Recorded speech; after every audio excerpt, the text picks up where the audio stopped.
DreAllDay.com. You are now tuned in to the show where you learn the discipline to show up day after day, to do the work, the confidence to put yourself out there boldly and authentically, and the mental toughness to continue showing up, doing the work, putting yourself out there, even when the success you've expected to achieve has yet to be achieved. And on top of all this, you get a huge dose of personal initiative, which is the go-getter energy that moves any one of us, including yourself, to go and make things happen instead of waiting for things to happen. Then we put all this together into one bundle, one package, one mindset, one method, one philosophy, one show, one book. This daily masterclass, all under the umbrella called Work on Your Game. My name is Dre Baldwin, also known as Dre All Day, and welcome to the show. And today's topic is how to be more driven.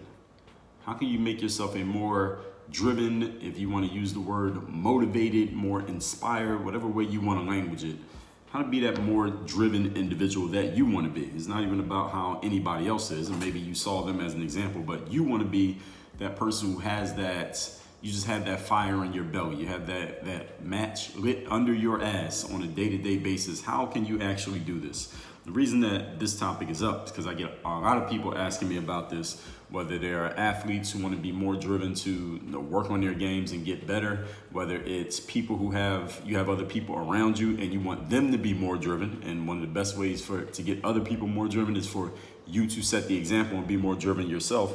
Or if there's someone outside of the sports realm in the business world. A lot of people in the business world nowadays ask me about this as well, or in the professional world, or maybe they don't know what world they're in right now, that you're just trying to find your space. And maybe you're trying to find a drive to figure out, who exactly am I? What exactly am I offering the world? What am I, what's my space here? What's my place? Where can I carve out some real estate out here in this world and really become more, again, I see different words. Some people say more motivated or more inspired, or just being more disciplined and showing up every single day and just having that energy all the time. I hear all of these different words. How can you actually start doing this? So today, that's what I'm going to share with you. And before we get into our points, I want to remind you or inform you that I have a text line where I want you to text me and tell me the most valuable insight that you get from today's masterclass, or anything that you're going to do differently, think differently, something that maybe you knew about but you hadn't thought of in a long time and you hadn't been doing it, or something that you never thought about before but you heard it today and it's a light bulb moment, an aha moment for you. Text me at 305-384-6894. Once again, 305-384-6894. Tell me the best insight you get from today's episode. So let's get to it. Point number one, the topic once again, how to be more driven in life. First thing is have a map with a destination. Any of you who has a driver's license, a literal driver's license, you drive in a car. Every now and then, some of us may hop in a car and just drive around because we need to get out of the house, or you want to get outside, or you just need to blow off some steam, or maybe you just want to turn the music up as loud as it goes and just vibe out by yourself. Maybe sometimes we get in the car for that, but oftentimes, like right now as I'm sitting where I'm sitting in South Florida, I can see out of my window, I'm looking at I-95 South. And this is almost at the end of I-95 before it pours into Coral Gables in Miami. Most of the cars that I see riding on this highway, I think most of the people in these cars, I can see going southbound and northbound. I said south, but going northbound and southbound. I think most of the people in these cars have somewhere that they're going. They're in the car for a reason. And I'm saying all that to say this: where are you going? It's really hard to be driven or to feel driven or to know that you have that drive on a day-to-day basis if there's no destination for you to get to. You're out here, maybe you are going to work every day. Maybe you are going to the gym consistently. Maybe you're showing up and doing the work. You're recording your shows, you're making your videos, you're posting your posts, whatever it is you're doing. But where is it taking you? What's the outcome? What do you want to get to? You got to have a map with a destination to be a driven individual. You could work with no goal, but it's hard to be driven in your work if you don't have an outcome. I find that many times when someone comes to me with a challenge around this whole issue of drive and motivation, inspiration, the main source, the symptom is they don't have the motivation, but the source of the problem, the actual issue, is that they have no direction. They don't know where they're going. And even if they think they know where they're going, I'm like, well, what's the outcome? Where do you want to get to? Where do you see yourself 6 weeks from now, a year from now, 5, 10, 20 years from now, by the end of your life or in the end of your career at what you're doing? And they don't have an answer. And this is why many people come up short when it comes to drive, because they don't know where they're going. They don't have anything to push them forward.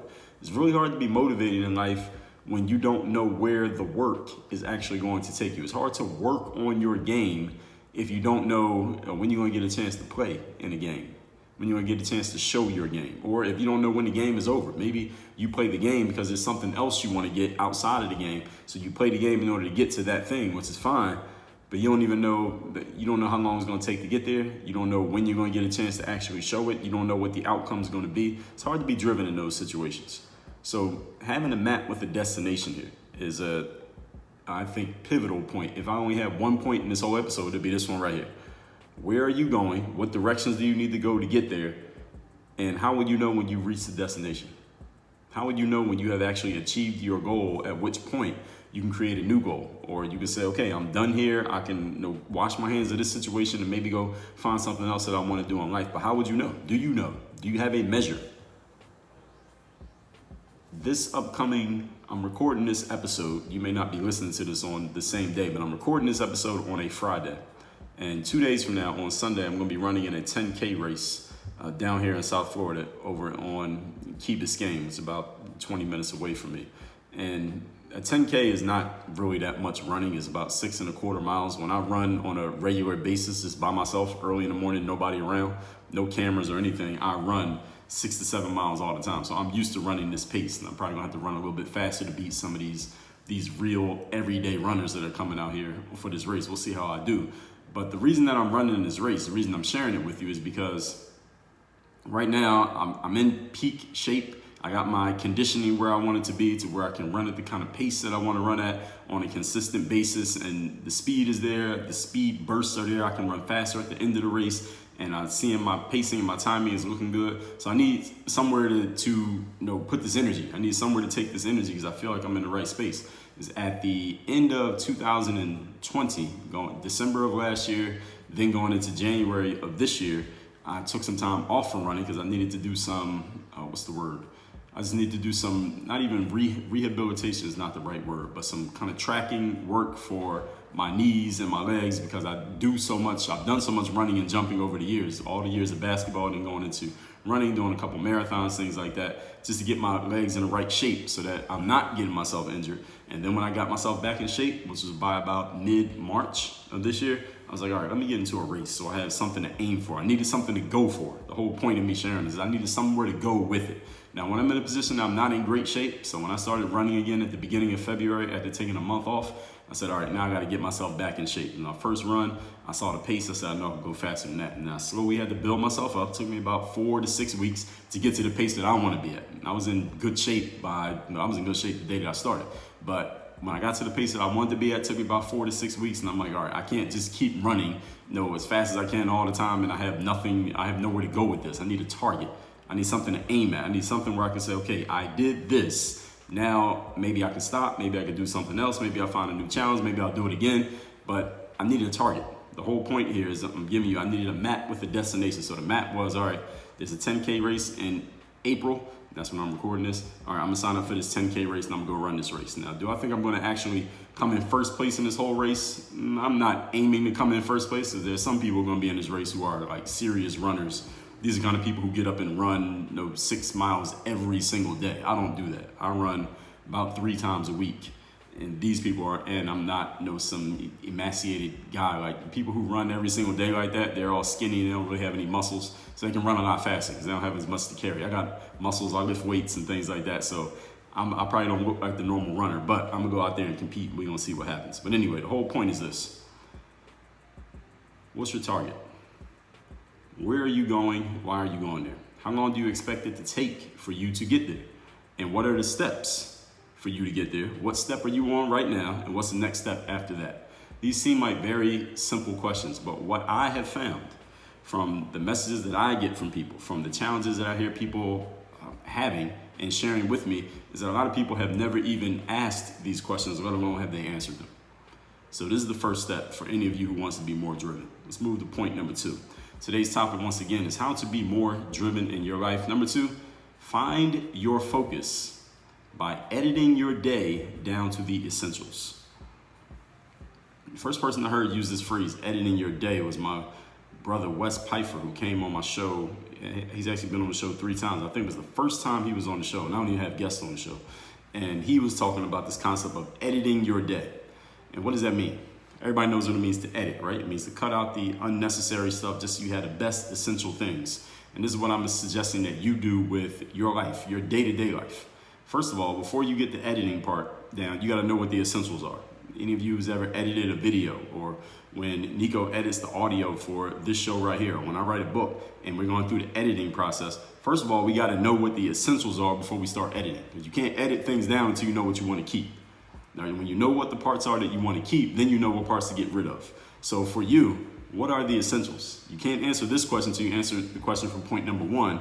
What is your map and your destination? When you know where you're trying to go, now you can cut out anything that is not essential towards you following that map, following that plan, and getting to the outcome that you want to get to. Another issue with drive that many people have is when we get into these positions of doing too much and doing nothing at the same time. You ever felt like that? That you were doing a whole lot of stuff, you felt you were very busy, and you had all these things you need to do, all these things on your to-do list, or all these things on your calendar to get done, and then you were doing them, whether you were at the beginning before you started, whether you're in the middle of doing it, or even after you did them all, you're like, wait, did I even move myself forward today? Did I even move the needle at all today? Did I get any closer to my destination today despite all of my effort and all the time that I just invested in doing all these things? This is what happens to people when they don't have a map and a destination, and or when you do have a map and a destination, but for whatever reason, you're not following it. I think I'm speaking to somebody right now. Editing your day down to the essentials means getting rid of everything that is not helping you navigate that map.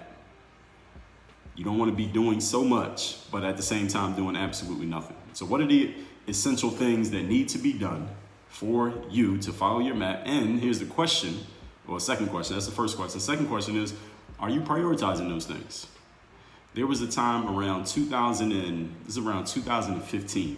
This is my first, actually it wasn't even my first full year, but it was in the middle of my first year being in a full-time entrepreneur. So not playing basketball anymore, just doing the entrepreneurship thing. And there was a long period. This was a several months period where I felt like, I don't even know how to describe it. I felt like I was, I gotta think of the right way to language it. But whatever it was, we'll just say whatever this feeling was, I felt like I was working my ass off every single day, yet I was not making any progress. I knew exactly what I was doing. I could have laid it out for you and told you every single thing I did every day. I could have itemized it and showed you how hard I was working. I was seriously working on my game, but there was no season. I was working on my game and doing all this game stuff, but there was no season. There was no schedule. There was no schedule to my season. There were no teams to play against. There was no playoffs. There was no championship. There was no off season. It was just one long game. That's what it felt like in 2015. I'm just doing all this stuff. And at this time, I was doing everything on my own. I didn't have any team. I didn't have any staff members. I didn't even have any freelancers or anything doing anything with me. I was just doing all this stuff by myself. And this was before this show even existed. But I had a lot going on even at that period. And I was doing so much, but doing nothing at the same time. So if you feel like this, trust me, I know what it feels like. When you are giving ample resources to, let me back up actually before I even say that. When the things that are your priorities, your essentials, and let's just say that, and we're asking this question, are you prioritizing them? Here's some follow-up questions to that. Are you doing the priorities first, or are you fitting everything else around the priority and then fitting everything else around the priorities, or are you doing everything else first and then doing the priorities when you have time, if and when you have time? Now, if you're doing the second one, then you are, first of all, there's a lie in that whole answer, because a priority means first. It means the first thing in line, the first thing that you're going to get done. That's what the very definition of being a priority. So if something's a priority, that means you should be doing that first, and then you get around to everything else. If you're doing the priorities after you do everything else, then it's not actually a priority.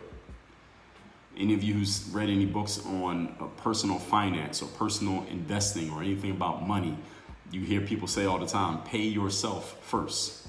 What does that mean? That means take the money from, however you make your money, and put something that goes to you. Maybe not that you're actually going to spend, but maybe something you're going to save, something you're going to invest, whatever. You put that aside first. Then what's left over, then you do everything that you have to do. Pay yourself first, then you pay everybody else last. Pay your bills and all that last. And some people challenge, well, what if I don't have enough money to do both? Well, you read the finance books, they'll help you out and figure that out. But the whole point is, the priority is you make money to help yourself, right? So that's why they tell you to pay yourself first. So are you handling your priorities first, or are you handling your quote unquote priorities last? Because if you're handling them last, they're not priorities. When you're giving ample resources, meaning your time, energy, and attention to things that are most important to you, here's what's going to happen. It's a funny thing that occurs. All of a sudden, you feel more motivated. I mean, just think about that. Doing what you're good at makes you want to do more of it. And if you're making something a priority, I'm assuming that you're either good at it, or you're on your way to being good at it, or you want to be good at it. So you're willing to put in the work in order to get there. And hopefully you have some instruction and some guidance along the way so that you actually are doing things that are actually going to help you in the long run. When you focus on the things that are essential to you, and you're the one who gets to decide what's essential, right? So I'm assuming that the things that you make essential are things that matter to you. Even if you're not that good at them yet, they matter to you, so you're willing to do the work. So when I was trying to become good at basketball, I wasn't good yet, but it mattered to me, so I was willing to go to the park and work on my game. It was an essential thing in my life. So if I wasn't at school, or I wasn't at my part-time jobs, then I would be at that basketball court working on my game, even though I wasn't good yet. So you don't necessarily have to be good yet, but it has to matter. Well, so when something matters to you, hopefully anything you make a priority matters to you, you'll probably be more driven to want to do it because you're putting more time into it. When you put time into something, all of a sudden it starts mattering more to you. And when something matters more to you, you put more time into it. So they work off of each other. Point number 3. Today's topic, once again, is how to be more driven in life. What's the definition of this word driven? It means, quote, relentlessly compelled by the need to accomplish a goal. Very hardworking and ambitious, close quote. It's a key word in that definition. The key word in that definition is compel. And the word compel is defined as to force or oblige someone to do something. If you want to be a driven individual, I'm out of the definition now. You want to be a driven individual, you must be engaged in something that is forcing you to do what needs to be done. Now, I want to explain what I mean when I say that, because some of you may be listening to that and saying, well, I don't want anything to be forcing me to do what I got to do, Dre. Isn't that the whole point of me wanting to be driven, that I don't need to be forced? Well, let me explain to you exactly what I mean. You can't make up or even force anything to force you to do what needs to be done. This is not something that can be manufactured. All right? You don't manufacture something that is compelling enough to you to move you to action. What you need to do, here's how you find what this thing is. You got to start by looking inside. And this is the inside out method that I advocate in damn near everything that I do. Is the inside out method, is that we always look at ourselves first and we look at ourselves last. We look at ourselves first, then we look at what everybody else is doing or whatever else is going on, then we always bring it back to ourselves, because we are the only things that we can control in the long run of everything in life. You can't control all these externalities. So you start by looking inside and noting how you're wired. What type of person are you? Who are you as an individual? What are you inclined to do? Where do you have some natural inclinations that other people just don't have? When you have free time and you can do whatever you want, what do you do? What skills and talents do you have? What abilities do you have? What natural gifts do you have that other people compliment you on over and over again? When people come to you for help, what are they usually asking you for? What are they usually asking you about? What gets you excited? These are questions that help you to look into yourself and figure out who you are as a person. Because when you know who you are as a person, that'll help you to know what kind of things compel you to action. And when you answer these questions, actually, you already have that answer. What compels you to action? And when you find the things that compel you to action, it's easy to be driven to do things around those things. It's easy to have that, again, relentlessly compelled by the need to accomplish a goal, being very hardworking and ambitious. It's easy for any of us to do this when we're doing something that we are actually compelled by. The problem for many people in life is that we try to force ourselves into things in which we don't belong, trying to be something that we should not be just because maybe somebody told us we should, or because we see it's the cool thing to do, or it looks like it's easy. I just saw this, I made a YouTube video about this, it might not have come out yet, but I just saw this study that my friend Tiffany Bova posted on Twitter, and it was this, who knows who did the study. Sometimes people post these studies, who knows who they actually interviewed or whatever, but the data said that these days, young people, I don't know what specific age was being referred to, but the number one thing that young people want to be when they grow up, do y'all know what it is? Now, back in the days, I'll tell you what it isn't. Some of the things people used to say back in the days, we wanted to be athletes, or you wanted to be a musician, or some people wanted to go into government, be like the mayor or the president, or some kind of public service like a firefighter or a doctor or a lawyer or a police officer. None of those things. Number one thing the kids want to be these days, a YouTuber. That's the number one thing people want to be, a YouTuber. Now, why do people want to be a YouTuber? Is it because every kid has some natural inclination for getting in front of the camera and articulating and expressing themselves and entertaining? Probably not. Main reason people want to be it because it looks cool, it looks fun, and it looks relatively easy. The problem is most of them, just like back in the days when most of us thought we were going to be ball players and athletes and rappers, most of us do not have the natural inclinations to actually do those things or the natural talents and gifts to do them. And we're going to try to force ourselves into somewhere that we don't belong, and it's going to be a failure. That's what's going to happen. All right, it happened with sports. It happened with music. It's going to happen with YouTubing. Now, some people are going to make it, and those are going to be the exceptions that cause other people to be the rules. But those exceptions are going to make everybody think that they can also be an exception. But hey, all I can do is plant the seed. All right, you got to water it. I can only take the horse to the water. You got to choose to drink it. So the whole point that I'm making here is, you got to look inside yourself and figure out who you are as a person. When you know who you are, you know where first of all, you know where you don't belong, and then you get a better sense of where you may belong. So for me, I am an athlete. I like physical exertion. I like working out. I have not played a professional sport in 6 years, yet I still work out every single day. If you saw me and I told you that I'm an athlete right now, you will believe me because I still work out every single day because it's part of my wiring as a person. It has nothing to do with what I do for a living or if anybody's paying me to do it. So I know that I need that physical exertion.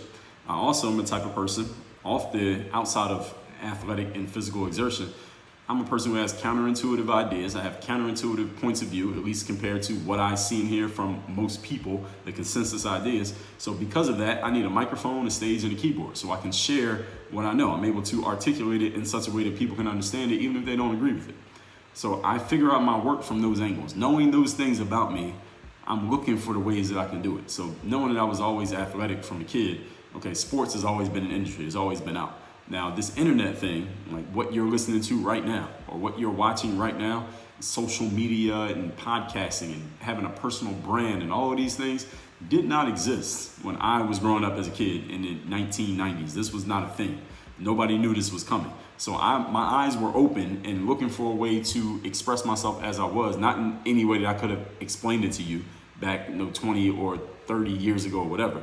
But when I saw this, when I saw YouTube and I saw people responding, I said, oh, I can just share what I think and people will actually respond to it. When I saw blogging and when I saw podcasting come along and grow and become what it's become, I said, okay, this is exactly what I'm going to do. Now, when it first started, there wasn't even a way, or at least a clear way, that you can monetize it and make money from it, believe it or not. Those of you who are not old enough, and those of you who are know exactly what I'm talking about. Up until the year 2000 and let's say 2010, there wasn't a clear way that publishing stuff on the internet that you can make a living for it. Now, there were people making a living from it, but there wasn't a clear mainstream way that anybody could just get in and start making money. That did not exist until in the last 10, 11 years-ish. So once I saw it, I said, this is the thing that I want to do. But then I had to figure out, all right, how can I make money from this? And I've done episodes talking about that at different times, not what we're going to talk about so much now. You can read my book, Work on Your Game, where I talk about this in detail as well. But I figured out my work from that angle. So it wasn't, here's what people are doing wrong. What people did wrong back in the day was, I want to be a blank, and then they try to mold themselves into something that they really shouldn't become. Back in the days, people said, I want to be a rapper, all right? Even though you have no musical talent whatsoever, no rhythm, you can't dance, you can't put words together. No, you shouldn't want to be a rapper because you don't have any natural inclinations for rapping. Nowadays, we have people want to be a YouTuber, right? If you don't have any natural skills or inclinations or anything you want to develop around what is necessary to be a good YouTuber, you probably should stop trying to aim to be that.